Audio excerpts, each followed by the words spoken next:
kehadirat Allah Subhanahu wa taala. Malam ini Allah menakdirkan kita bisa bertemu dalam kajian spesial di Masjid An-Nur ya.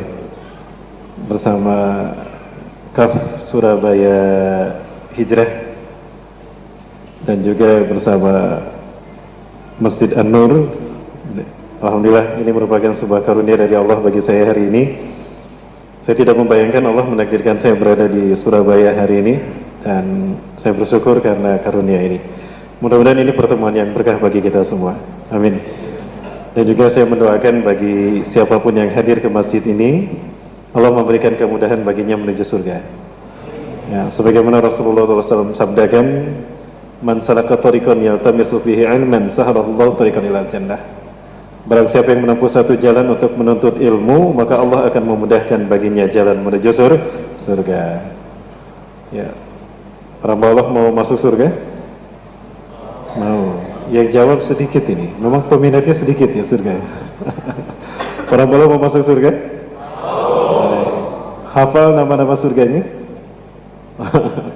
Ya, kalau tidak hafal surga nanti salah alamat di padang mahsyar ya. Kayak Ayu Ting Ting nanti.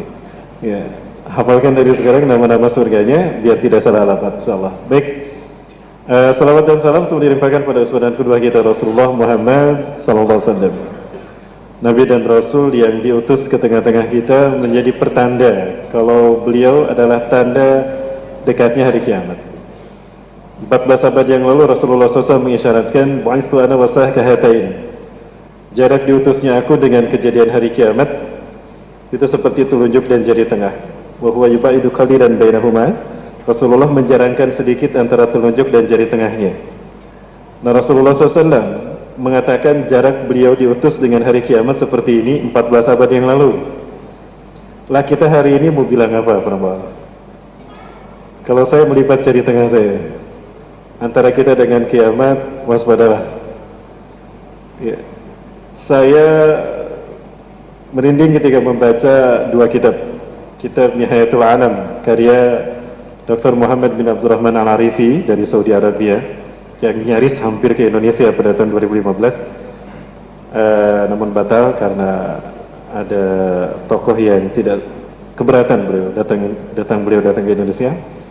Kemudian juga kitab yang kedua An-Nihayah fil Fitan wal Malahim, huru hara dan petaka akhir zaman karya Al-Hafiz Imam Ibnu Katsir rahimahullah.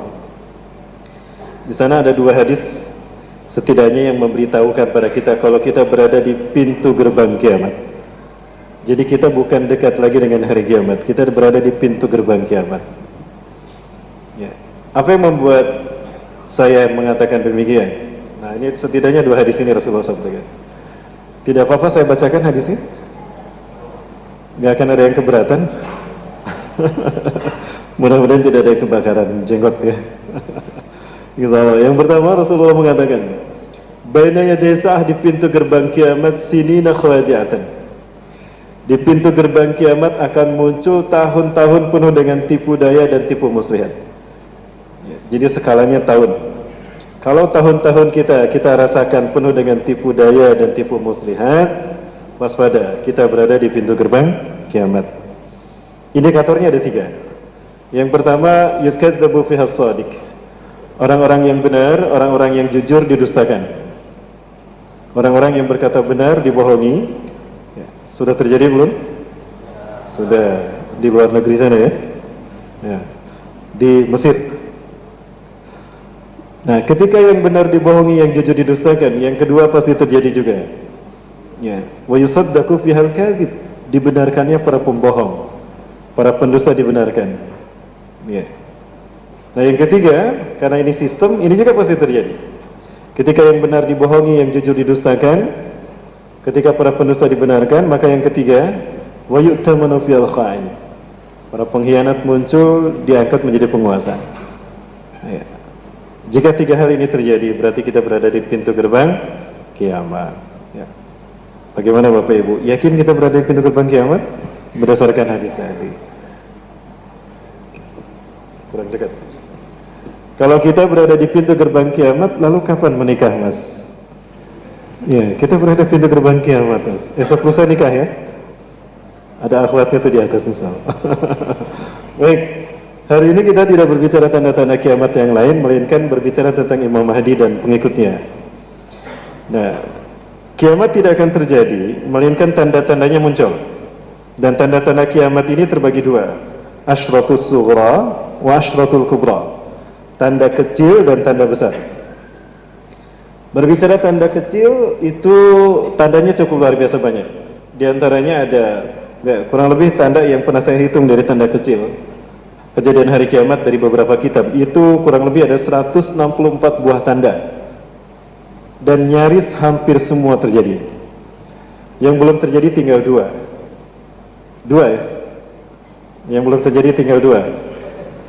Ya, ini belum terjadi. Yaitu apa? Munculnya gunung emas di sungai Efrat. Kashful Furat minad dahab. Ya. Ya. Kemudian yang kedua, munculnya Imam Mahdi.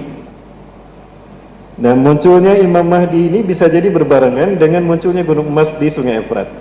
Walaupun semilir angin tentang gunung emas ini pernah terbaca sejak 2005, di mana kenapa Saddam Hussein dieksekusi mati. Nampaknya Amerika sudah membaca ada gunung emas di bawah sungai Efrat. Satelit Amerika sudah menemukan warna kuning emas ini di bawah sungai Efrat yang sekarang ini sudah mulai mengering. Dengan alasan terorisme, membantu Al-Qaeda dan juga menyimpan senjata pemusnah massal, Saddam Hussein ditangkap dan dieksekusi mati. Padahal 2011 yang lalu kemudian Colin Powell meminta maaf kalau ternyata Saddam Hussein tidak pernah terlibat dengan teroris Al-Qaeda dan tidak punya senjata pemusnah massal.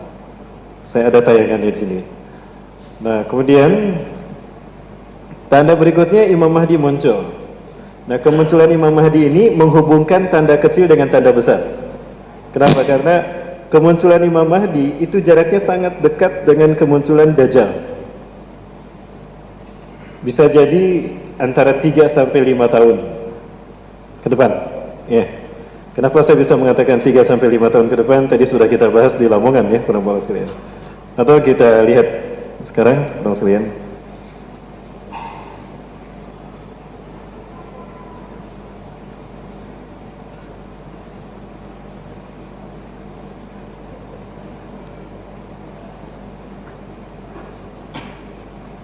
Ini hadis Rasulullah SAW dari Hudzaifah bin Yaman yang saya coba gambarkan seperti ini di karya teman-teman kita. Nah, Rasulullah SAW menyebutkan umat Islam ini hanya akan mengalami 5 fase. Maksud umat Islam itu adalah orang beriman. Karena orang Islam belum tentu beriman, orang beriman pasti Islam. Ya. Nah, orang-orang beriman hanya akan mengalami sampai 5 fase saja. Karena di fase ada pointer, Mas. Nah, ini dipasang.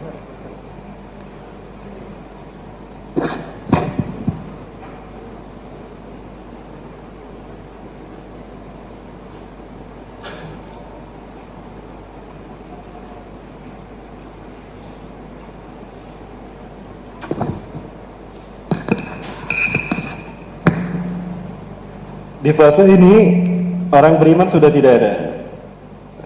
Nah, orang beriman hanya bisa hidup sampai di sini saja.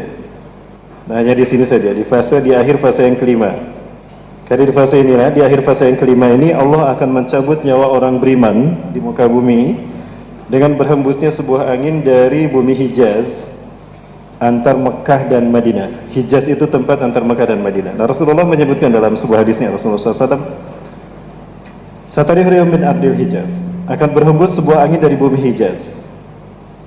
Itu sama Iliyin, angin ini diberi nama Iliyin. Saking halusnya angin ini diberi nama Iliyin, sepoi-sepoi. Jadi kalau ada angin sepoi-sepoi, jangan senang. Itu jangan-jangan Allah mencabut nyawa kita. La tamuru ala hadin, tidaklah angin ini melewati seorang pun, orang beriman pun, kana misqalat kana fi qalbihi misqalatan min iman, walaupun dalam hatinya ada iman sebesar biji sawi, illa qabadasu, melainkan angin ini akan mencabut nyawanya. Fayabqa syururun nas, maka yang tersisa di muka bumi adalah makhluk yang buruk yang tidak punya iman walau sebesar biji sawi. Nah, mereka yang akan hidup di fase yang ke-6. Jadi fase ke-6 ini saya tambahkan. Di sini orang beriman sudah tidak ada. Walaupun imannya sebesar biji sawi, tidak ada orang beriman. Karena orang beriman sudah dihabiskan oleh Allah, dicabut nyawanya di sini, di akhir fase yang ke-5. Nah, di sini Pak. Nah, pada saat itu Rasulullah, para sahabat bertanya pada Rasulullah SAW, ya Rasulullah, alaysa fil muslimun? Apakah di fase ke-6 ini saat itu tidak ada orang-orang Islam ya Rasulullah? Apa jawaban Rasulullah SAW? Oh, katsirun minhum muslimun. Banyak di antara mereka orang Islam di fase yang ke-6 itu.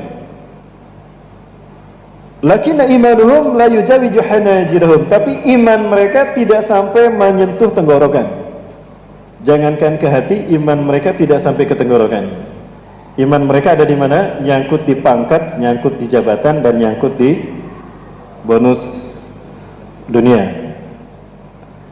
Nah, mereka lah yang kata Rasulullah SAW, syirarun nas, seburuk-buruk manusia. Inna syirarun nasi fil alam alladhina ja'athumus sa'atu baghtatan. Sesungguhnya seburuk-buruk manusia di muka bumi adalah mereka yang didatangi kiamat tiba-tiba. Jadi hanya orang yang terburuk di muka bumi yang akan menyaksikan terjadinya hari kiamat. Mudah-mudahan saat itu kita sudah tidak ada. Ya, kiamat hanya urusan Allah yang Maha tahu. Nah, baik, lalu kapan munculnya Imam Mahdi? Munculnya Imam Mahdi di fase yang keempat ini, Bapak Ibu sekalian. Di fase yang keempat ini. Di fase keempat inilah Imam Mahdi akan muncul. Ya, dan fase keempat adalah fase di mana kita hari ini ada. Pertanyaannya, perkiraan kita kapan? Nah, baik, ini ada sebuah hadis dari sahabat Abu Hurairah radhiyallahu an, riwayat Imam Abu Daud, di mana Rasulullah menyatakan, yani an Abi Hurairah radhiyallahu anhu qala, dari Abu Hurairah semoga Allah meridainya, ia berkata, qala Rasulullah sallallahu alaihi wasallam, Rasulullah SAW bersabda, innallaha, sesungguhnya Allah, yab'atsu min hadhil ummah, akan mengutus dari umat ini, ala ra'si kulli mi'atis sanah, setiap kelipatan 100 tahun sekali, man, seseorang, yujaddidu dinaha, yang akan memperbaharui agamanya. Riwayat Imam Abu Dawud. Jadi kemunculan sosok ini bukan nabi dan bukan rasul, tetapi mujaddid, reformis, yang tugasnya satu, membuat Islam memimpin dunia. Beliau memimpin dunia. Yang kedua, membersihkan Islam dari pemahaman-pemahaman yang sesat. Maka pada saat beliau muncul, Islam akan terlihat, ini loh Islam yang sebenarnya. Maka perselisihan, ikhtilaf di antara umat Islam yang mengaku kelompok ini paling benar, kelompok ini paling benar, itu sudah tidak ada lagi.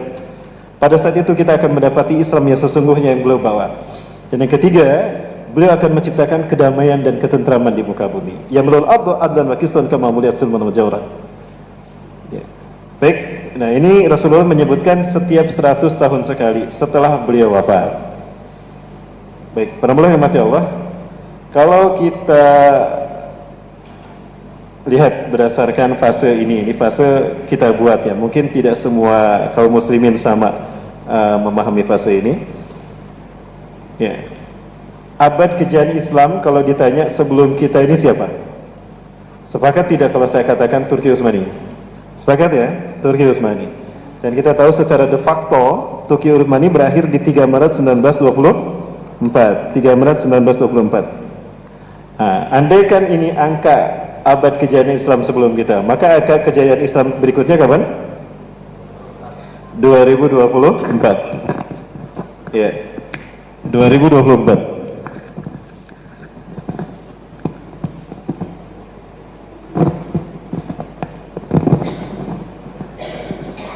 Jadi berangkat dari hadis Rasul tadi, kemudian ending dari Turki Utsmani itu 1924. Kalau ditambah berdasarkan hadis Abu Daud dari Abu Hurairah, tambah 100 berarti 2024. Barangkali ini yang memberikan referensi bagi 15 negara Eropa yang pada tahun 2005 mereka berkumpul mengirimkan intelijen terbaik mereka, berkumpul di markas CIA di Langley, Virginia, Amerika Serikat, membicarakan apa yang kita kaji sehari-hari ini. Ada 3 hal yang mereka bicarakan secara penting. Yang pertama, in 2024 we raise the new Islamic Caliphate in the world. Di tahun 2024 akan muncul sistem khilafah terbaru, sistem khilafah Islam terbaru. Inilah kenapa mereka mulai saat ini fobi, takut dengan khilafah. Karena sebentar lagi kan. Dan yang kedua, mereka mengatakan and Europe will becomes Muslim state. Eropa akan menjadi wilayah Islam. 1 tahun ke belakang sempat ramai, disinyalir Denmark ini diperkirakan akan menjadi negara Eropa pertama yang akan menerapkan syariat Islam. Karena partai Muslim di sana, DAM, Danish Muslim Party, itu menang dan menguasai sepertiga parlemen. Sementara Danish Muslim Party ini akan menerapkan syariat Islam. Dan sempat terjadi 700.000 kaum muslimin di Denmark itu turun ke jalan membawa bendera yang di Indonesia dilarang. Panji hitam.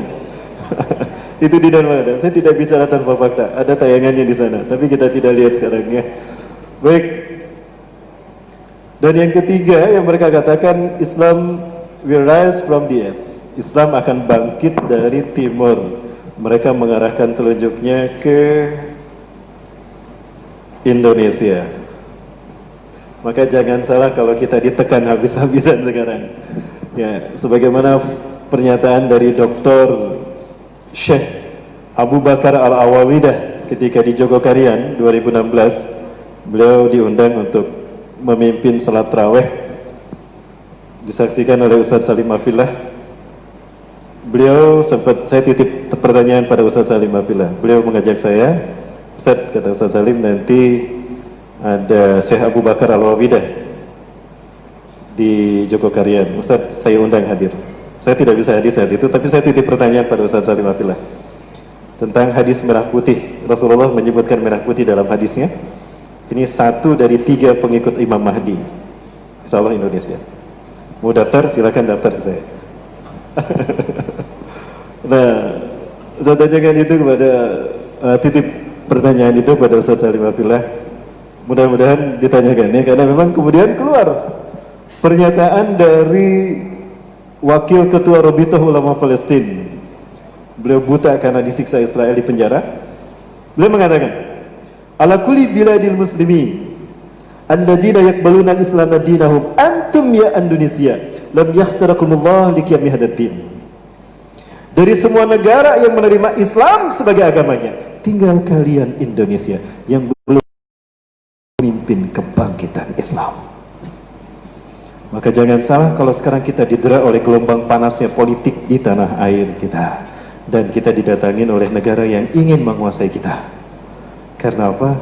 Indonesia mungkin dipastikan besar akan menjadi negara yang memicu kebangkitan Islam dunia. Amin. Allahu Akbar. Baik. Nah, jika benar ini kebangkitan Islam 2024, sekarang kita berada di tahun berapa? 2019. Berarti berapa tahun lagi? Berapa tahun lagi? Nggak salah ngitung ya? Matematika kita sama? Sama ya? 5 tahun lagi. Berarti 1 periode lagi.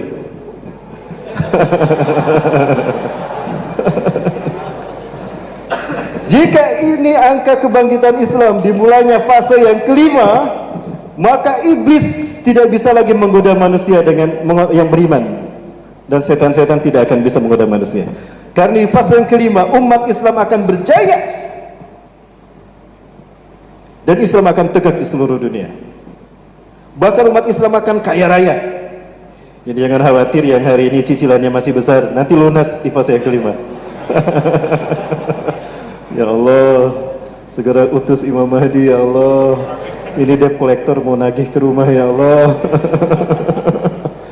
Jika benar ini angka umat Islam akan berjaya di fase yang kelima, berarti Nabi Isa sudah ada di tengah-tengah kita. Berarti Dajjal sudah mati. Artinya apa? 5 tahun ini berarti 5 tahun tersulit bagi kita tinggal di muka bumi. Kenapa? Bayangkan, dari 8.000 tahun peradaban manusia di muka bumi ini, Nabi Adam diturunkan ke muka bumi konon di tahun 5.872 sebelum Masehi. Berarti dari Nabi Adam ke kita belum 8.000 tahun. Taruhlah 8.000 tahun peradaban manusia di dunia, berarti tinggal tersisa 5 tahun. Maka di sini iblis akan habis-habisan, all out bersama Dajjal, mengerahkan semua kekuatannya untuk menyesatkan manusia sebanyak-banyaknya. Nah, disinilah ujian terberat fitnah akhir zaman akan muncul. Bahkan saya potong 5 tahun ini menjadi 3 tahun. Saya potong jadi 3 tahun ya. Kenapa saya potong 3 tahun? Hadis Rasulullah juga. Dan ini terkait dengan kemunculan Dajjal. Berarti di sini Al-Mahdi akan keluar. Inna qabla khurujid Dajjal, sesungguhnya sebelum kemunculan Dajjal, salatu sanawat syidad, akan muncul 3 tahun tersulit bagi manusia tinggal di muka bumi. Jadi bukan 5 tahun tapi 3 tahun. 2022. Wallahu a'lam bishawab. Fiha jawun syadid. Di 3 tahun ini umat manusia akan mengalami kekeringan yang sangat luar biasa. Wa fi sanatil ula, di 1 tahun pertama, ya'murullahu an ta'assama an tahbisa sulusa matriha. Allah akan memerintahkan pada langit menahan sepertiga airnya, maka selama setahun sepertiga air hujan tidak turun. Ingat, ciri-ciri Imam Mahdi muncul ketika bumi mulai mengalami kekeringan. Jadi perkiraannya antara di tahun pertama atau di tahun kedua kekeringan umat Islam mengalaminya, Imam Mahdi akan keluar. Wa ya'murul arda an tahbita sulusa nabatiha. Dan Allah perintahkan pada bumi menahan sepertiga tanamannya, maka sepertiga tanaman tidak tumbuh selama 1 tahun. Itu di tahun pertama. Wa fi sanati tsaniyah, dan di tahun kedua, ya'murul arda as-sama an tahbisa sulusai nabatiha, sulusai matriha. Dan kepada langit di tahun kedua Allah perintahkan menahan 2/3 airnya, maka selama 1 tahun di tahun kedua 2/3 hujan tidak turun. Sudah turun hujan hari ini? Belum. Kemarin? Belum juga. Hati-hati. Jangan-jangan ini tahun pertama. Wa ya'murul arda an tahbita sulusai nabatiha, dan Allah perintahkan bumi menahan 2/3 tanamannya. Selama 1 tahun tidak tumbuh. Dan wa fi sanati tsalitsah, di tahun ketiga Allah perintahkan langit menahan semua airnya dan bumi menahan semua tanamannya. Fala tuqtiru qutratun minas sama' fi tilka sanah, maka di tahun ketiga inilah tidak menetes 1 tetes pun hujan selama setahun.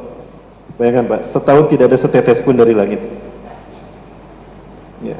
Wa ya'murul arda an tahbisa kullal nabatiha, dan Allah perintahkan bumi menahan semua tanamannya. Tidak ada 1 tanaman pun tumbuh selama setahun di tahun ketiga. Dapat kita bayangkan? Di tahun ketiga ini banyak manusia mati kelaparan. Ya, para sahabat bertanya, bima ya'ishun nas fi tilka sanah ya Rasulullah? Lalu manusia bertahan hidup dengan apa di tahun ketiga itu ya Rasulullah? Rasulullah SAW menjawab, wabit takbir, wabit tahmid, wabit tasbih, wabit tahlil. Subhanallah, walhamdulillah, wa la ilaha illallah, Allahu Akbar. Itu yang akan mencukupi kebutuhan hidup kita. Kama yuzzi'u mazra'atu ta'am, sebagaimana makanan mencukupi kehidupan mereka. Jadi upayakan majelis taklim terus kita galakan, karena ini yang akan membuat kita bertahan hidup. Betul? Siap istiqomah dengan majelis taklim ya? Ya, maka Dajjal dan pasukannya akan berupaya agar majelis taklim itu bubar. Makanya mereka datang membubarkan kita setelah dangdutan. Nah, di tahun ketiga inilah Dajjal akan muncul. Di tahun ketiga inilah akan muncul. Jarak kemunculan Dajjal dengan Imam Mahdi itu 6 sampai 7 bulan. Di mana pada saat itu Imam Mahdi sudah berhasil merebut kembali Turki dari Eropa. Sebelumnya di mana umat Islam bersekutu dengan Bani Rum. Innakum ta'khuduna hilfan taman bi Bani Rum, tuqatiluna aduwa min waraikum. Sesungguhnya kalian akan bersekutu dengan Bani Rum, Bani Asfar. Artinya bule, Rum Romawi Eropa. Jadi umat Islam akan berkoalisi dengan Eropa memerangi musuh di belakang mereka. Maksudnya kemungkinan besar. Para ahli hadis menyatakan kemungkinan ini adalah Iran, Persia, ya Iran, kemudian Rusia dan China. Yang terakhir jangan terlalu keras. Iran, ya Israel, kemudian juga Rusia dan China. Gitu ya. Nah kemungkinan itu. Namun kemudian Bani Rum berkhianat kepada kaum muslimin. Mereka tidak mendapatkan ghanimah yang banyak dalam perang itu. Akibatnya apa? Mereka berkhianat. Lalu mereka mengangkat salib dan berkata, salib menang, salib menang. Umat Islam marah tuh. Didorong orang yang mengangkat salib, jatuh kata Rasulullah ke jurang dan dia mati. Orang yang mendorongnya pun dari kaum muslimin dibunuh juga. Nah saat itu Barat berpisah dari pasukan kaum muslimin. Ya saat itu Imam Mahdi memimpin kaum muslimin. Nah, Barat yang bersekutu itu membentuk 80 persekutuan. Hum yajtami'una tahta thamanina rayah. Mereka berkumpul di bawah 80 bendera. Walikul rayatin isna asyara alaf junudan. Satu bendera 12.000 pasukan. Ada kemungkinan 80 negara, satu negara 12.000 pasukan. Berarti berapa jumlah mereka? 960.000 orang. Mereka lah yang akan bertemu dengan Imam Mahdi dan pasukannya. Di mana? Di Aleppo, Suriah. Inilah alasan kenapa Suriah dihancurkan, karena Suriah akan menjadi tempat di mana pengikut Al-Mahdi yang terbaik di muka bumi akan bertemu. Bertemunya pasukan terbaik Imam Mahdi berada di Aleppo. Jadi tragedi Suriah inilah yang mempertemukan umat Islam, pasukan terbaik Imam Mahdi. Ya, tapi maka dari itu mereka menghancurkan Suriah supaya Imam Mahdi tidak sampai ke sana dan Nabi Isa tidak turun. Karena Nabi Isa akan turun di Aleppo. Indal Manaratil Baida Syarqiyah Damaskus. Nabi Isa akan turun di samping Menara Putih di masjid di Damaskus Timur. Ya, masjid bermenara putih. Sampai menara itu dinamakan Menara Al-Masih Isa bin Maryam. Ya. Tapi sekarang Aleppo sudah dihancurkan oleh rejim penguasa Suriah dan juga Rusia. Sehingga mereka bergembira bahwa Nabi Isa tidak akan turun di sana karena sudah hancur. Kalau begitu Nabi Isa akan turun di mana? Di Surabaya insya Allah. Ada masjid bermenara putih nggak di Surabaya? Ini kayaknya putih nih. Baik Bapak Ibu mati Allah. Waktu kita panjang sampai jam berapa? Sampai jam 9. Wah. Sampai jam berapa?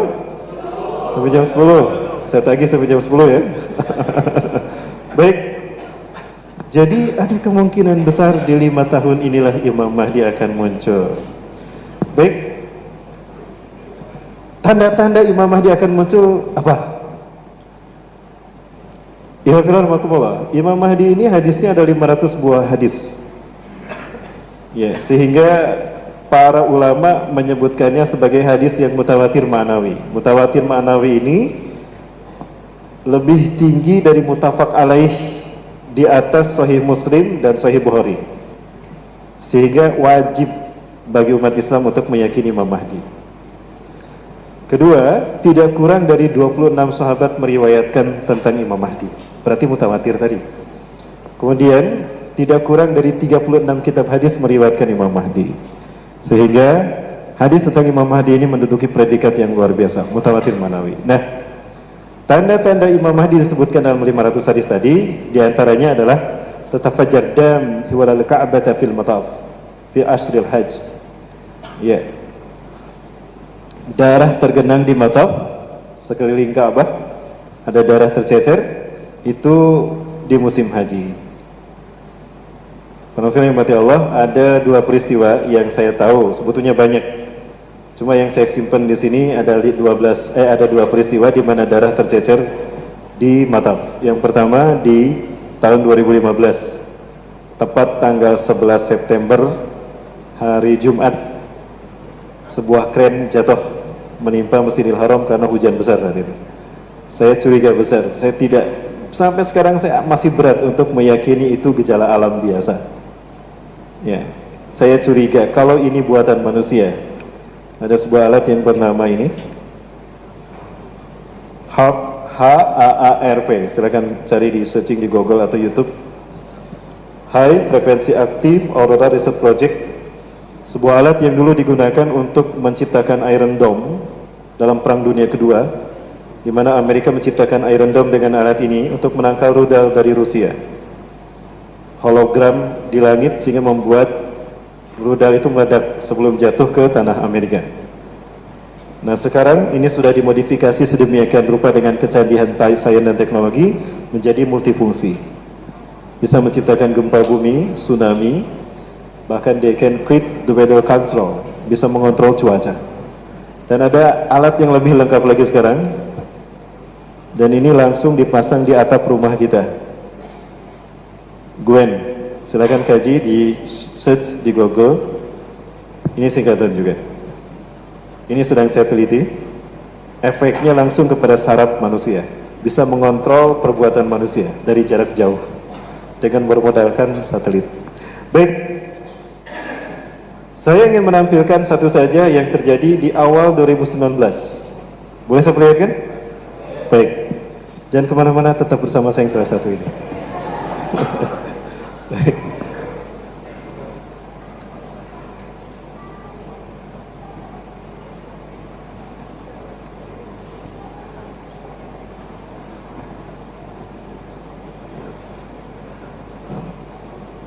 Gak apa-apa, ini buat door prize ya. Ya, nanti dapat door prize topi ya. Kalau ini dibeli bisa. Baik, ini produk buat umat semua. Baik.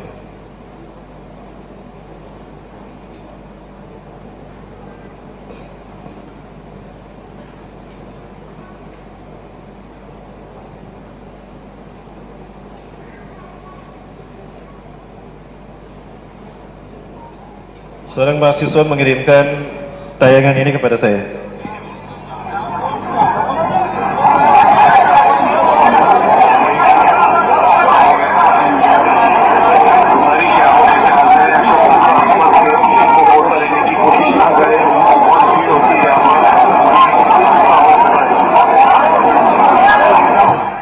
Ini ada darah yang tercecer di mataf tempat kita tawaf, dan ini rukun Hajar Aswad.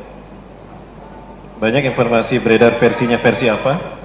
Ada yang mengatakan kalau ini ada seseorang yang ini membakar Ka'bah, lalu dia ditangkap, dipukulin sampai berdarah-darah karena masih ngamuk juga, maka dia dilukai oleh askar, kemudian tercecer darahnya. Informasinya ada yang sampai seperti itu. Nah, boleh bertanya pada saya, mahasiswa ini mengirimkan foto ini dan dia sering bertemu dengan saya. Ustaz, kira-kira hikmahnya apa ini, Ustaz? Nah, jawaban saya ini, penuh sekalian. Ya, ini jawaban saya. Kalau kita tahu Ka'bah ini kan berbentuk bujur sangkar ya, ruang bujur sangkar, bangun ruang bujur sangkar yang memiliki 4 sudut atau 4 rukun, disebutnya rukun. Nah, yang ini dinamakan rukun Yamani karena rukun ini mengarah ke negeri Yaman. Ini disebut rukun Syami karena ini disebut karena rukun ini sudutnya mengarah ke Syam, Palestina, Suriah. Dan ini rukun Iraki. Disebut rukun Iraki karena rukun ini mengarah ke negeri Irak. Pertanyaannya, bagaimana kondisi Yaman, Syam, Palestina, Suriah, dan Irak hari ini? Sudah berdarah-darah belum? Sudah berdarah-darah. Yaman, Husain Badruddin Al-Khawti, tadinya Syiah Zaidiyah, kemudian karena pengaruh Iran dan juga tekanan pengaruh dari infiltrasi Barat, dia hijrah menjadi Syiah Rafidah, memimpin kudeta, menjatuhkan pemimpin Yaman saat itu. Maka Yaman berdarah-darah. 2010. Ini yang membuat saya gagal studi di sana. Kemudian Syam, Palestina. Nah, ini rukun Syami, disebut rukun Syami mengarah ke Palestina, Suriah. Bagaimana kondisi Palestina, Suriah? Berdarah-darah juga kan? Dan ini rukun Iraki mengarah ke Irak. Amerika pasca WTC menghujani Fallujah, Baghdad dengan bom dan rudal serta senjata-senjata tajam, peluru tajam oleh tentara mereka. Berdarah-darah. Pertanyaannya, kalau yang ini mengarah ke Yaman, ini mengarah ke Syam, ini mengarah ke Irak, dan negara mereka sudah berdarah-darah kaum muslimin, lalu sudut ini yang tadi ada darahnya, rukun Hajar Aswad, mengarah kemana? Mengarah kemana? kayaknya Surabaya. Betulkah Surabaya? Kita lihat.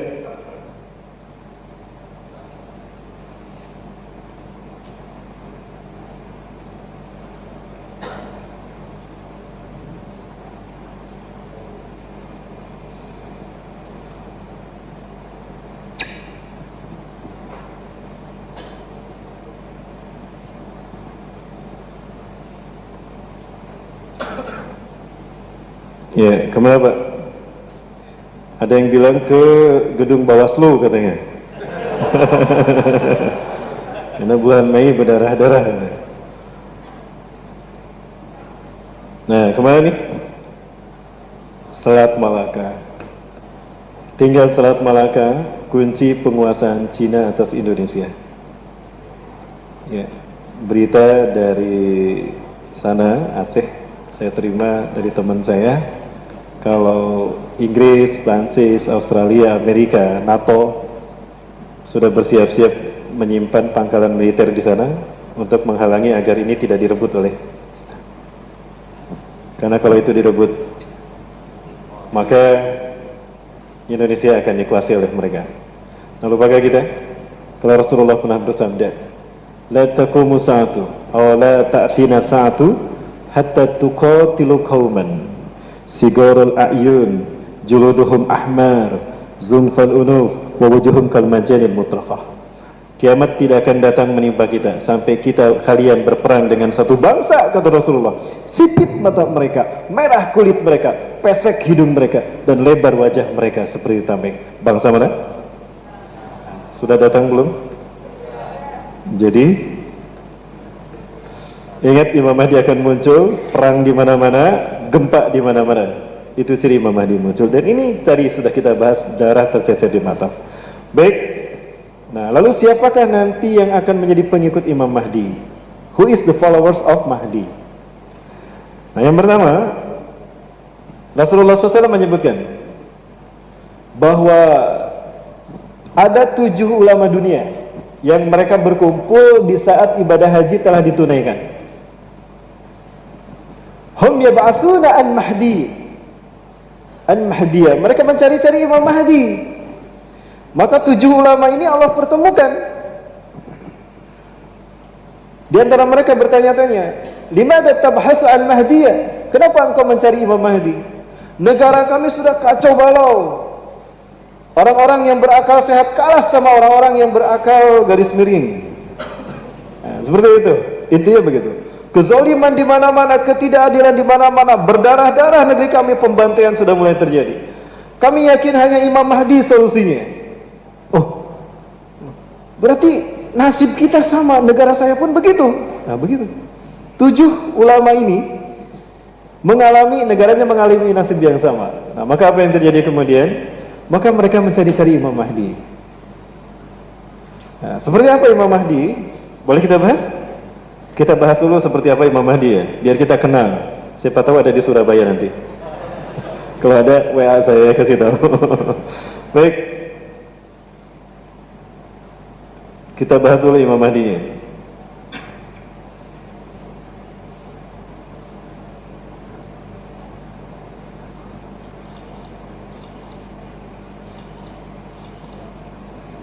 Yang pertama, satu dalil tentang pentingnya kemunculan Imam Mahdi. Laulam yabqa minad dunya ila yaumin atawara dzalika al-yawm hatta yub'atsa fihi rajulun min ahli baiti. Andaikan tidak tersisa dari dunia ini kecuali hanya 1 hari saja. Andaikan hari ini adalah hari terakhir sebelum hari kiamat, besok kiamat, la tawalallahu dzalika al-yawm, sungguh Allah akan memanjangkan hari itu. Hatta yub'atsa fihi rajulun min ahli baiti. Sampai diutus seorang laki-laki dari keturunanku. Al-Hasan, bukan dari Al-Husain. Silakan kaji kitab Hasan dan Husain Untold Stories, itu terjemahan karya Said Hasan Al-Husaini dari Iran, belum muslim. Dan disebutkan Imam Mahdi itu dari Al-Hasan, bukan dari Al-Husain. Rajulun min ahli baiti, seorang laki-laki dari keturunanku, yuwati ismu ismi, namanya sama dengan namaku. Rasulullah tidak menyebutkan persis siapa namanya, tapi yang kita kenal Rasulullah namanya siapa? Muhammad. Walaupun ada nama lainnya, tapi yang paling banyak disebut Muhammad. Bahkan yang Allah sebut di dalam Al-Quran Muhammad. Jadi kemungkinan besar nama beliau adalah Muhammad. Wa ismu abi, nah nama ayahnya sama dengan nama ayahku, Abdullah. Beliau namanya berarti Muhammad bin Abdullah. Yamlul arda qistan wa adlan, beliau akan memenuhi dunia ini dengan keadilan dan kesejahteraan. Kama muliyat zulman wa jawran, sebagaimana sebelumnya penuh dengan kezaliman dan pembantaian, kesemena-menaan. Ya. Hadis yang kedua, ini terpotong hadisnya. Ubasyirukum bil mahdi, aku berikan kalian kabar gembira tentang al-mahdi. Yub'atsu fi ummati, diutus di tengah-tengah umatku, ala ikhtilafi minan nas, ketika pertengkaran dan persengketaan manusia terjadi, perselisihan di mana-mana terjadi. Wa zalazila, dan terjadinya banyak gempa bumi di dunia ini. Fayamlul arda qistan wa adlan kama muliyat zulman wa jawran wa zulman. Baik, ini sudah kita bahas. Banyak hadis sahih menerangkan kemunculan Imam Mahdi di akhir zaman nanti. Saya Abdul Muhsin Al-Abbad hafizahullah. Ini adalah salah satu ulama pakar hadis yang masih ada sampai saat ini. Berita terakhir saya dengar beliau masih hidup di Madinah. Pernah meneliti hadis-hadis tentang Imam Mahdi yang kemudian menemukan ada kurang dari 26 sahabat meriwayatkan hadis Imam Mahdi, dan tidak kurang dari 36 hadis menukilkan hadis tentang Imam Mahdi. Di antaranya ada Sunan An-Nasai, Abu Daud dan sebagainya. Sehingga derajat hadisnya mutawatir maknawi. Ini hadis pertama, hadis berikutnya. Yakhruju fi akhir ummati al-mahdiyah, akan keluar dari akhir umatku al-mahdi. Ya, akhir umatku al-mahdi. Sebentar, kita termasuk yang akhir bukan? Termasuk yang akhir bukan? Sepertinya kita termasuk yang akhir, berapa? Begini. Umur umat Islam di dalam Sahih Bukhari bab umrul ummah, Rasulullah menjelaskan 1500 tahun. Inna baqaukum minal umam kama saritarati la arti anzala ila haliha. Jabrallahu ayyamuru biha ayyakumu biha anna adaidi min tulu'il fajri ila ghurbi syamsi. Al-hadis, panjang hadisnya. Masa kalian tinggal di muka bumi ini dibandingkan dengan umat terdahulu seperti Taurat yang Allah turunkan pada orang Yahudi. Allah perintahkan Yahudi mengamalkannya dari subuh sampai maghrib. Ternyata Yahudi hanya sampai duhur. Lalu dikembalikan pada Allah, lalu Allah menurunkan itu, tugas itu dituliskan pada orang Nasrani dalam bentuk Injil. Kata Allah, amalkan sampai maghrib. Orang Nasrani hanya sampai asar. Lalu Allah kembali perintahkan tugas saja pada umat Islam dalam bentuk Al-Quran. Allah perintahkan agar mereka mengamalkannya dari asar sampai maghrib. Umat Islam tuntas mengamalkannya. Maka Yahudi dikasih 1 qirat, Nasrani dikasih 1 qirat juga, dan umat Islam dikasih 2 qirat. Yahudi dan Nasrani protes, ya Allah, di mana ajran isumim ajrahim, ya Allah, kok pahala kami setengah pahala umat Islam? Afala nahnu aksara umuran wa amalan, bukankah kami panjang umur dan banyak amalnya? Padahal mereka tadi hanya setengah main. Azalamtukum, apakah aku zalim pada kalian? Ahunaka adilun minni, apakah ada yang lebih adil daripada aku?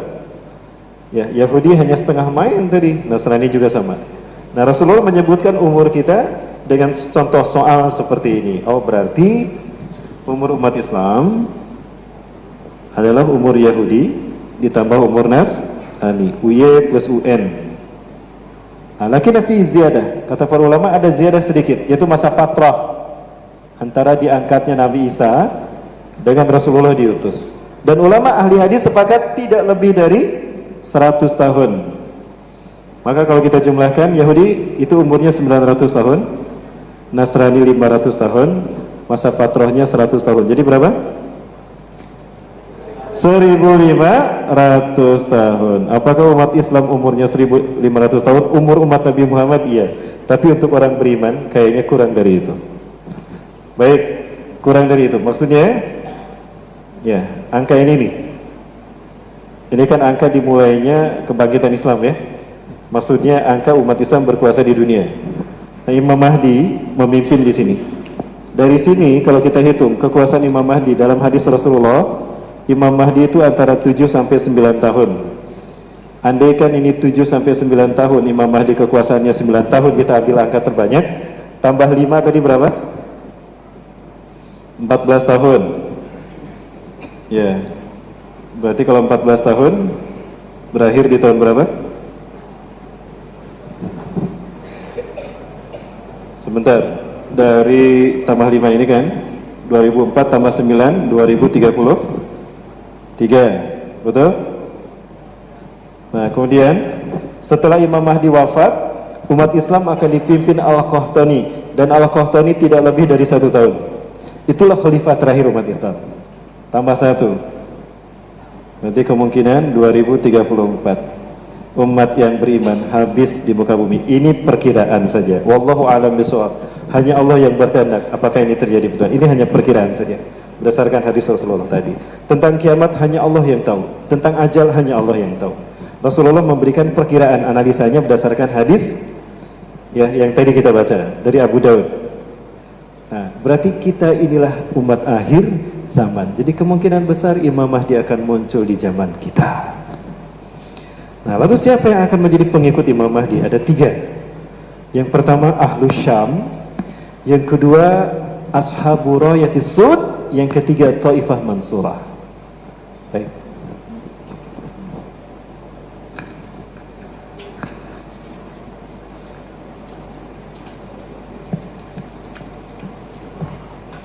Ya.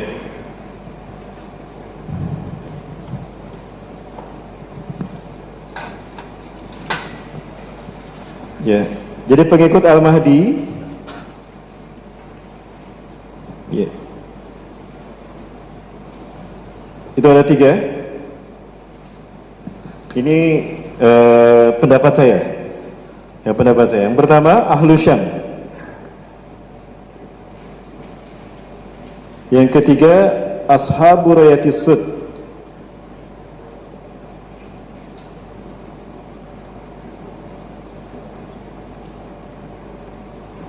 dan yang ketiga, ini yang kedua, yang ketiga Taifah Mansurah.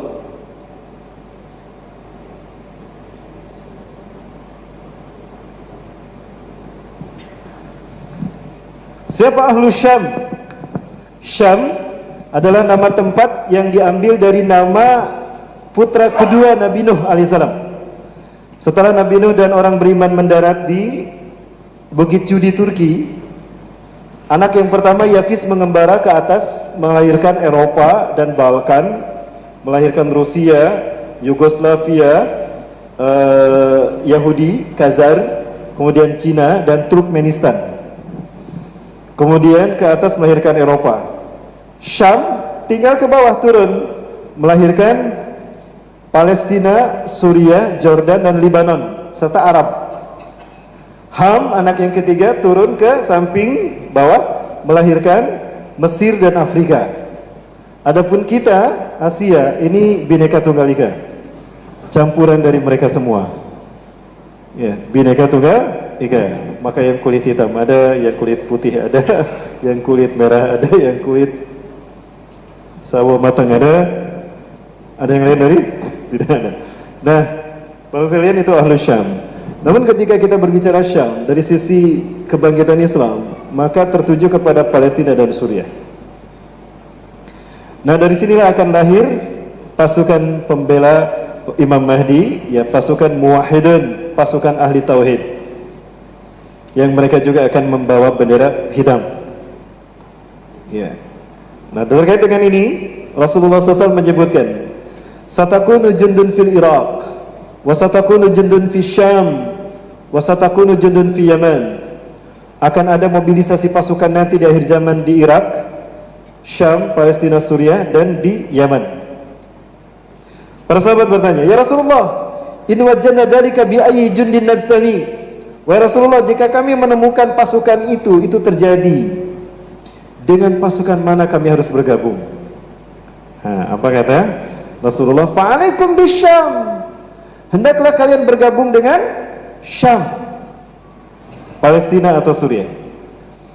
Fa'innal malaikata basitatun ajnihatiha alaiha. Karena para malaikat menaungkan sayapnya di atas bumi Syam. Ya. Kemudian dalam hadis yang lain Rasulullah menyebutkan Syam adalah negeri di mana iman berakhir di akhir zaman. ketika huru-hara dan petaka banyak terjadi, iman akan bertahan di bumi Syam. Hum min khiyari ahli ard yaumaidin. Mereka adalah sebaik-baik penduduk bumi, ya, penduduk di muka bumi imannya. Jadi iman kita akan bertahan di bumi Syam nanti. Maka mereka yang terbaik adalah mereka yang hijrah ke bumi Syam. Kemudian juga Rasul menyatakan, satakunu hijratun ba'da hijratin. Akan terjadi hijrah sesudah hijrah. Wa inna min khiyari ahli al-ard yaumaidin alladziina yuhajiruna ila biladi hijrati Ibrahim. Dan sebaik-baik manusia di muka bumi adalah mereka yang hijrah ke bumi hijrahnya Ibrahim. Dicatat dalam sejarah Nabi Ibrahim pernah hijrah dari Ur, Babilonia, Irak ke Haran. Haran ini adalah Suriah. Nah, dari Haran Rasulullah tinggal kemudian ke Nabi Ibrahim ke Halab. Di Haran ayahnya meninggal usia 250 tahun. Tarikh bin Nahur, ayah dari Nabi Ibrahim. Lalu tinggal di Halab, Aleppo. Nah, dari Aleppo inilah masuk ke Al-Khalil. Al-Khalil, orang menyebutnya Hebron, Palestina. Nah, jadi bumi hijrah Nabi Ibrahim ini adalah Syam, Palestina dan Suriah. Wilayah itu sekarang menjadi dua. Jadi para muslim yang dirahmati Allah, mereka lah ahlu Syam. Baik, nah Yahudi ingin menguasai dunia, sementara mereka melihat Syam adalah jantung dunia, karena dia menghubungkan tiga benua. Afrika, ini Syam kan, di bawahnya ada Afrika dan Mesir, di atasnya ada Eropa, Balkan, kemudian dari Syam ini juga ke Asia. Maka siapa yang menguasai Syam, dia akan menguasai dunia. Maka Israel menguasai Palestina. Nah, kenapa Palestina tidak Suriah? Karena di Palestina terdapat istana raja mereka, Nabi Sulaiman, Masjidil Aqsa. Nah, itu yang pertama. Yang kedua, lalu siapakah Ashabur Rayatis Sud? Ashabur Rayatis Sud adalah pasukan pembawa panji hitam dari Khurasan. Ya, ini sebagaimana hadisnya, bisa perlihatkan. Ini tidak saya bahas, tapi kita percepat ya pembahasannya.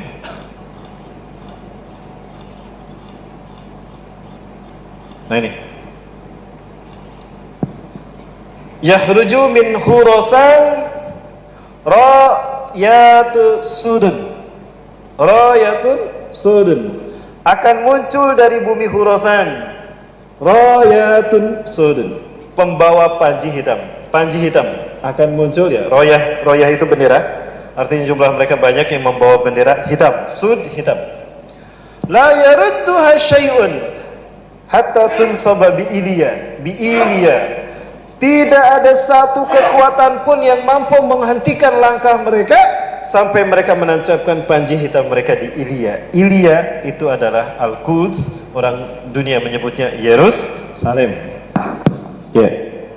Nah, jadi kalau kita melihat dari bumi Khurasan ini muncul panji hitam, lalu mereka bergerak tanpa terkalahkan hingga bendera mereka berkibar di bumi Palestina, itu pertanda Imam Mahdi ada di tengah-tengah mereka.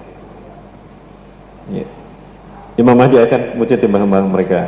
Nah, jadi sama dengan Ahlu Syam. Ahlu Syam juga mereka membawa panji hitam. Para Allah bisa cek di Gaza. Di Selat Gaza sekarang panji hitam bertuliskan La ilaha Muhammadur Rasulullah itu berkibar. Ya, di Gaza. Jadi ketiga kelompok ini membawa panji hitam. Di manakah Khurasan?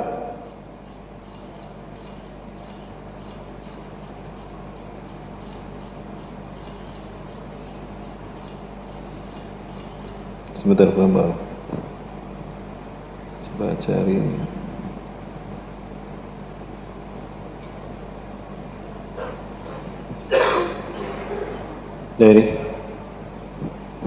Ini Khurasan, wilayah perbatasan yang menghubungkan antara Iran dengan Afghanistan. Namun saya yakin Khurasan yang dimaksud ini adalah Afghanistan, bukan Iran ya.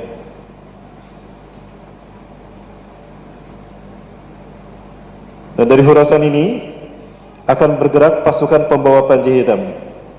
Dan para ahli hadis kontemporer, di antaranya ada Syekh Nabil Ali Wadi, Syekh Muhammad Hasan, Syekh Muhammad bin Abdurrahman Al-Arifi.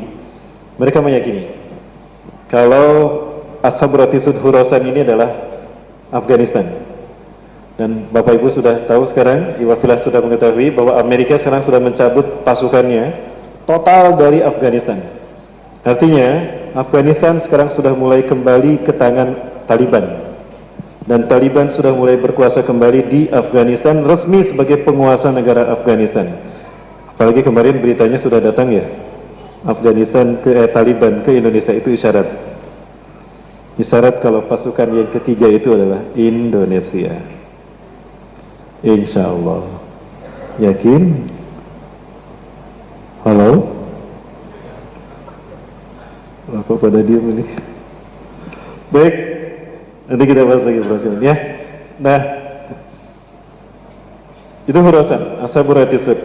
Nah, kemudian pasukan ini kata Rasulullah akan muncul ketika musim salju terjadi. Ya. Fa idza ra'aitumuh, apabila kalian melihat panji hitam itu berkibar di Khurasan, fatu, datangilah dia. Walau habwan ala salji, walaupun kalian harus merangkak di atas salju. Fa inna fiha khalifatullah al-mahdi, karena di tengah-tengah mereka ada khalifah Allah al-mahdi. Jadi ketika Syam terpukul, Suriah sudah mulai dikuasai oleh musuh-musuh Allah, maka Al-Mahdi akan bertahan. Beliau menyelamatkan diri ke Khurasan, Afghanistan. Lalu beliau muncul dengan pasukan pembawa panji hitam. Saat itu salju turun.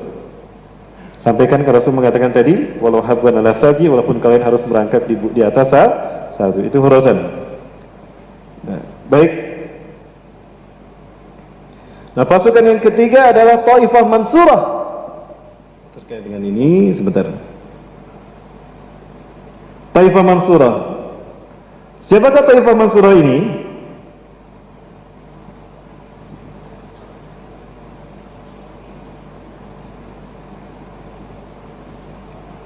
Saya sampaikan di yang satu ini. An Sauban radhiyallahu anhu qala, dari Sauban semoga Allah meridainya, qala, ia berkata, qala Rasulullah sallallahu alaihi wasallam, Rasulullah sallallahu alaihi wasallam bersabda, yaktatilu 'inda kanzikum, akan berperang di sisi kebenaran kalian. Kanzun ini artinya Ka'bah. Jadi nanti Ka'bah, maksudnya Masjidil Haram, itu akan menjadi tempat di mana laki-laki berperang.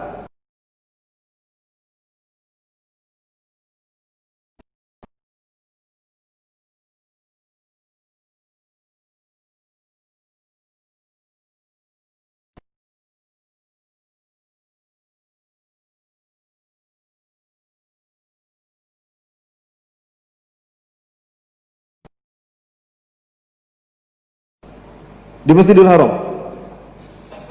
Iya. Kulluhum ibnu khalifatin, tiga-tiganya putra mahkota, anak raja. Ya.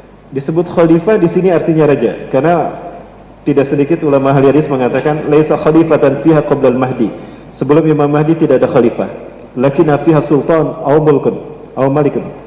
Tapi yang ada adalah sultan atau raja. Nah, jadi tiga orang laki-laki ini putra mahkota, tiga putra mahkota. Siapakah mereka? Ini juga putra mahkota Khalid bin Farhan, sekarang berada di Jerman. Inilah yang menyerukan kudeta dan melengsarkan Raja Salman dan putranya MBS. Beliau sudah kurang lebih 3 tahun ini berada di Jerman. Dan ini Muhammad bin Salman, ini juga putra mahkota yang sekarang berkuasa di Arab Saudi. Bahkan tidak sedikit bertentangan dengan ayahnya sendiri. Ini Al-Walid bin Talal, sempat ditangkap ketika ada penangkapan para koruptor dan menteri-menteri yang korup, ya, serta ulama-ulama yang luar biasa ditangkapin. Dan ini yang ini Muhammad bin Nayef, yang ulung dalam diplomasi politik di zaman Raja Fahad dan Raja Abdullah. Sampingnya Muhammad bin Salman. Muhammad bin Nayef sejak 2016 sudah tidak terdengar lagi. Beliau sudah tidak terlihat lagi sampai hari ini, sejak bulan Juni 2016. Al-Walid bin Talal sempat dinyatakan koma, masuk ruang ICU, ruang ICU ya, karena disiksa di penjara. tanda petik ya, ini informasi yang saya dapatkan. Maka yang tersisa Muhammad bin Salman dan Khalid bin Farhan. Nanti ada satu lagi, yang satu lagi kemungkinan kalau tidak Muhammad Nayef yang muncul adalah Al-Walid bin Talal tadi. Ya, Al-Walid bin Talal. Nah, yang ini. Nah, mereka tidak akan berhasil, kata Rasulullah. Tsumma la yasiru ila wahidin minhum, tetapi mereka tidak berhasil berkuasa. Satu pun dari mereka tidak berhasil berkuasa. Tsumma tatlu ar-rayatun as-sud bin kibalil masyriq. Kemudian muncullah para pembawa panji hitam dari arah timur. Rasulullah mengarahkan telunjuknya ke timur. Rasulullah pada saat itu berada di mana? Di Madinah kan? Rasulullah berada di Madinah, telunjuknya mengarah ke timur. Saya yakin timur ini bukan Khurasan, karena Khurasan Rasul akan mengangkat ke atas, ke utara. Tapi Rasul menyebutnya timur. Pertanyaannya, timur ini mana?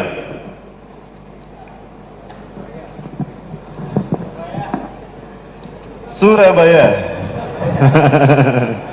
Taifah Mansurah. Ya, hadisnya begini. La tazalu ta'ifatun min ummati mansuratun bi amrillahi azza wa jalla la yadurru man khadalahum wala man khalafahum hatta taquma sa'ah. Akan senantiasa ada satu taifah dari umatku ditolong Allah, ghaliban ala aduwihim, menang atas musuh-musuh mereka dan tidak terkalahkan. Ya. Hatta la yadurru man hadalahum, mereka tidak merasa dibahayakan oleh orang-orang yang menggembosi mereka. Jadi mereka tidak gentar walaupun berhadapan dengan cebong, kampret dan togok. Nah itu. Ya. Wala man khalafahum, dan tidak pula orang-orang munafik yang memfitnah mereka. Tidak masalah. Mereka tetap berjaya, menang. Hatta takumasa, sampai kiamat terjadi. Dalam hadis yang lain, hatta nazala Isa bin Maryam, sampai turunnya Isa bin Maryam. Disebut Taifah. Taifah itu artinya qit'atun minal muslimin. Jumlah mereka sedikit dari umat Islam. Mansurah, ditolong Allah. Kenapa disebut Mansur? Karena mereka tinggal di negara yang dizolimi oleh penguasa negara mereka. Jadi siapa? Mudah-mudahan ini para muslim sekalian, mudah-mudahan ini.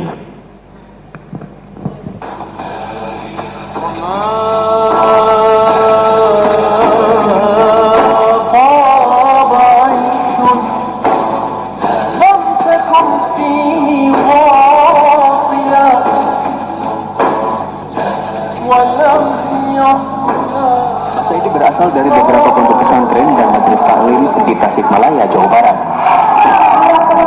Sementara santri dan ulama seprovinsi Banten berbondong-bondong ke alun-alun barat kota Serang, Banten. Seruan takbir terus berkumandang di Masjid Syuronatan, Yogyakarta saat menggelar aksi bela kalimat tauhid. Sekarang saya lihat arah umat untuk bersatu itu sudah mulai, Pak. Masya Allah. Sekarang asbab penghinaan kepada Islam digiring umat ini mulai bersatu. Terasa nggak?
Lampung, dari sebelumnya Jakarta, Jogja, Serang, Banten, Kaltim, Bandung, dan ini Lampung.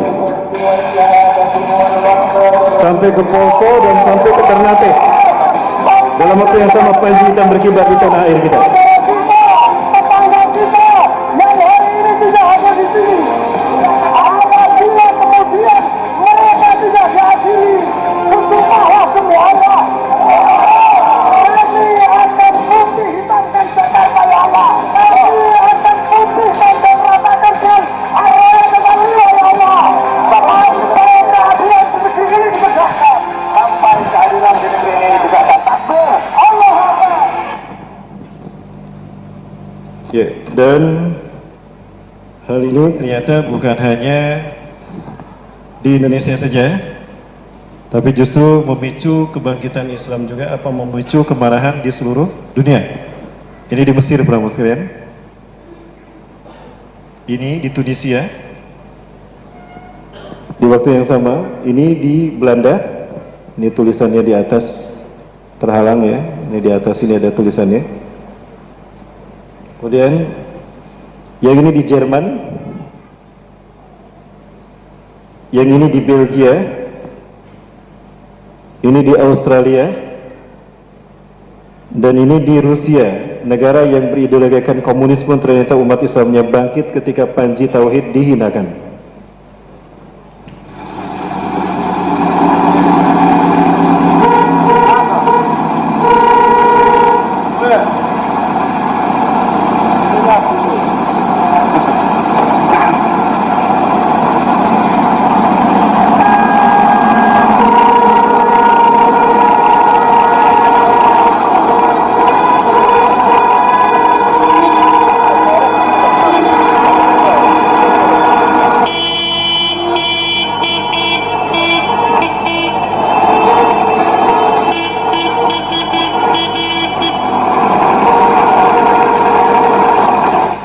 Ya, nah ini Rusia.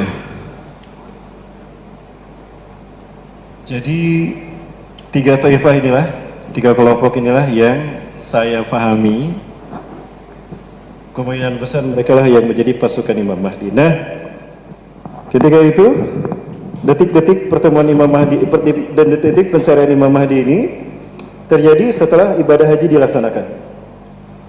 7 ulama dari seluruh dunia mereka mencari-cari Imam Mahdi. Ya. Lalu mereka sepakat 7 ulama ini mencari-cari dan ketemu tuh. Nuwun sewu. Barangkali tahu orang Imam Mahdi seperti ini. Wadah, sana. Ya. Nabahsu an hadha rajul rubbama antum ta'rifun hadha. Ta'rifun haula. Ya, hahuwa. Barangkali Anda tahu, kalian tahu orang ini. Oh iya, di sebelah sana. Qadarullah Rasulullah cerita, ketemulah dia Imam Mahdi ini. Lalu mereka orang-orang 7 ulama tadi diikuti oleh para jemaahnya. Hatta ya'tadil adadun bi ahli Badarin. Sehingga jumlah mereka itu sama dengan pasukan Badarku. Jadi 7 ulama dengan para pengikut mereka itu kalau dijumlahkan sama dengan pasukan Badar. Jumlah pasukan Badar antara 313 sampai 315 orang. Imam Mahdi dikatakan, Ibsid jadaka nubaikal asam ya Allah. Ulurkan tangan Anda, kami akan bersumpah setia pada Anda untuk taat dan patuh pada Anda. Imam Mahdi mengangkat tangannya, la, lastu Mahdian, ana ihda minan ansar. Aku bukan Imam Mahdi, aku hanya orang Madinah saja, satu dari orang Ansar Madinah. Lari beliau ke Mekah. Dikejar ke Mekah, ketemu, lari lagi ke Madinah. Dikejar ke Madinah, ketemu, lari lagi ke Mekah. Yatahawal ilal Makkah wal Madinah salah samarat. Rasulullah menyebutkan dia bolak-balik Mekah Madinah 3 balikan. Lumayan, Mekah Madinah 360 km. Pakai apa tuh Pak? Pakai Grab. Pulang pergi sampai akhirnya di Mekah. Yang ketiga kalinya Allah utus malaikat Jibril. Ya, tasibahu wa yusrihu fi tilkal lailah. Ya, malaikat Jibril turun menahannya dan mengislahkannya dalam satu malam. Diislahkan di sini maksudnya satu, dibersihkan beliau dari keraguan-raguan sehingga mantaplah keyakinan beliau sebagai Imam Mahdi. Kedua, diilhamkan, dibuang sifat-sifat buruknya. Ya, kalau masih seneng kepada game online dibuang. Kesenangannya, pokok nggak mungkin Imam Mahdi senang game online ya. Intinya hal-hal yang berbau duniawi. Masih senang mancing, nggak mungkin Imam Mahdi itu. Maksudnya ini menunjukkan kalau beliau orang biasa, rakyat sipil. Imam Mahdi ini terjaga, maksum dari hal-hal yang biasa dilakukan orang awam, orang biasa. Nah, Imam Mahdi ini terjaga dari sifat-sifat tadi. Nah, kemudian diilhamkan kepadanya ilmu-ilmu untuk menguasai dunia dan ilmu kepemimpinan dan ilmu memanage negara, maksud saya umat, dan juga memimpin perang. Menjelang subuh beliau keluar, lalu beliau siap dibaiat, maka dibaiatlah beliau di antara rukun Ka'bah, ini Hajar Aswad, ini rukun Iraqi, ya. Nah, ini makam Ibrahim. Nah, di situ beliau dibaiat.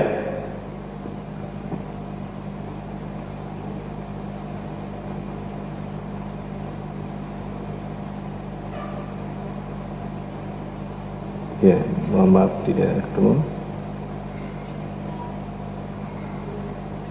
Mohon maaf tidak ketemu ya, mohon maaf. Ya. Nah, beliau dibayar di antara rukun itu. Kemudian setelah beliau dibayar, maka siapa yang diperangi terlebih dahulu? Ternyata berita pembaiatan Imam Mahdi ini tersebar sampai ke raja-raja Arab tadi, yang 3 orang tadi. Ya, lalu mereka masing-masing mengirimkan tentaranya untuk membunuh Imam Mahdi dan mereka kalah semua. Ya. Siapakah mereka? Nah, setelah itu Imam Mahdi memerangi orang-orang Arab yang raja-raja Arab yang munafik. Bapak sekalian, ini mohon maaf saya waktunya udah habis. Udah jam 9 ya? Oh, waktunya udah habis Bapak sekalian. Baik. Bapak sekalian, hormati Allah, sudah jam 9. Nah, intinya nanti Imam Mahdi 3 taifah ini akan bertemu di masjid ini. Ini adalah masjid ini, Mas bisa tambah 5 menit boleh? 5 menit ya, tambah 5 menit. Nah, di masjid inilah Imam Mahdi akan bertemu dengan 3 taifah pasukan ini, Ashab Ahlus Syam, Ashab Rayyatusud, dan Taifah Mansurah. Di masjid inilah kemudian mereka mengumandangkan adzan dikumandangkan untuk sholat subuh berjamaah, dan qomat pun sudah dikumandangkan. Wa imamukum al-Mahdi, imam kalian al-Mahdi, wa huwa yusafu sufufakum, dan beliau meluruskan saf kalian. Istawu sufufakum, taraswatir, uruskan dan rapatkan saf kalian. Maka tatkala beliau meluruskan saf salatnya, saf salat kaum muslimin, maka turunlah Isa bin Maryam di Menara Putih sebelah timur Damaskus. Nah, ini Menara Putih. Inilah menara yang disebut dengan Menara Isa bin Maryam. Ini di Masjid Umawi. Cuma satu masjid di Suriah, di Damaskus Timur. Rasul menyebutkan Damaskus Timur itu cuma satu masjid yang bermenara putih, yaitu Masjid Umawi di Aleppo, tempat hijrahnya Nabi Ibrahim. Aleppo, Halab. Nah, di masjid inilah terdapatnya menara putih satu-satunya. Ada masjid menara putih yang lain, tapi tidak seputih menara ini. Ya, yang di masjid ini ada beberapa menara. Ini menara lain. Nah, tapi yang disebut menara putih cuma ini. Nah, Nabi Isa turun, memegang sayap 2 malaikat, turun, dan rambut beliau basah, tanda beliau telah berwudu di langit sana. Lalu Imam Mahdi mengatakan, "Ta'ali Nabi Allah, sholli lana." Mari kemari Nabi Allah, imami kami salat. Imam Mahdi mundur. Nabi Isa dipersilakan. Nah, kemudian Nabi Isa ternyata datang mendorong Imam Mahdi, "La taqaddam, hadhihi uqimat lak." Anda ke depan. Hadhihi uqimat lak. Qomat ini dikumandangkan untuk Anda. Inna ba'dakum li ba'din umara, sebagian kalian pemimpin bagi sebagian yang lain. Tukromatullahi rahadil ummah, kemuliaan yang Allah berikan pada umat ini. Maka Imam Mahdi pun menjadi imam salat. Bayangkan, Nabi Isa makmum di belakang Imam Mahdi. Ya, apa alasannya? Kenapa Nabi Isa menolak menjadi imam salat? Kaji Quran dan tafsirnya, surat Ali Imran ayat 8182. Itu jawaban kenapa Nabi Isa menolak untuk menjadi imam salat. Lagian Nabi Isa bukan Nabi kita, Nabi bagi Bani Israil, Nasrani kan. Kalau Nabi Muhammad, Nabi untuk semua umat, termasuk untuk para Nabi. Baik, setelah salat subuh berjamaah, Nabi Isa alaihissalam mengatakan, "Iftahil bab," buka pintu masjid itu. Ketika pintu masjid itu dibuka, maka tampaklah 70.000 orang Yahudi dari lembah Isfahan, Iran, menggunakan jubah Persia. Sayati alaikum dajjal wa yattabi'unahu sab'una alaf al-yahud sab'una alaf al-yahud mi wadi ispan ala jabhatil farsh. Akan datang Dajjal ke tengah-tengah kalian, diikuti 70.000 orang Yahudi dari lembah Isfahan Iran menggunakan jubah Persia. Syiah. Nah, kemudian ketika pintu dibukakan, maka harumnya tubuh Nabi Isa menghantam pasukan terdepan tadi. Wa inna hasanataibul jasadi riha jasadi satasumu ila tasbin nadar wa idza tasumul kafirun matu baktatan. Apabila orang-orang kafir mencium wanginya tubuh Nabi Isa yang bisa dicium sampai jauh mata memandang, orang kafir jika menciumnya akan mati seketika. Nah, pasukan yang 70.000 itu yang bagian depan mati tuh, plek plek plek plek plek. Sisanya mereka lari tunggang langgang. Adapun Dajjal kaget dia. Wah, malaikat mautku sudah datang, sudah ada Nabi Isa alaihi salam. Merinding dia. Saking stresnya, kagetnya, itu keringatnya mencucur dengan deras. Rasulullah mengatakan, andaikan Isa bin Maryam meninggalkannya, dia akan mati dengan sendirinya. Law yatrukuhal masih matu binafsi, mata binafsi. Andaikan Nabi Isa membiarkan, Dajjal akan mati sendiri. Tapi Allah menginginkan, menghendaki Dajjal mati di tangan Nabi Isa untuk membuktikan kalau apa yang disampaikan Ustadz Abdul Somad benar. Sampai ke sana. Baik, dikejar tuh Dajjal, lari ke barat. Nabi Isa sudah ada di barat. Ayo, mau kemana kamu? Nabi Isa membawa tombak pasukan pengikut Al-Mahdi. Lari ke timur, Nabi Isa sudah ada. Jadi stres dia, lari kemana-mana, Nabi Isa selalu ada di sampingnya. Sehingga akhirnya terdamparlah di pintu Lut. Di pintu Lut, di sanalah Nabi Isa membunuh Dajjal. Seperti apa gambaran pintu Lut dan apa yang terjadi berikutnya, nantikan kajian-kajian saya. Insya Allah saya sampai besok malam.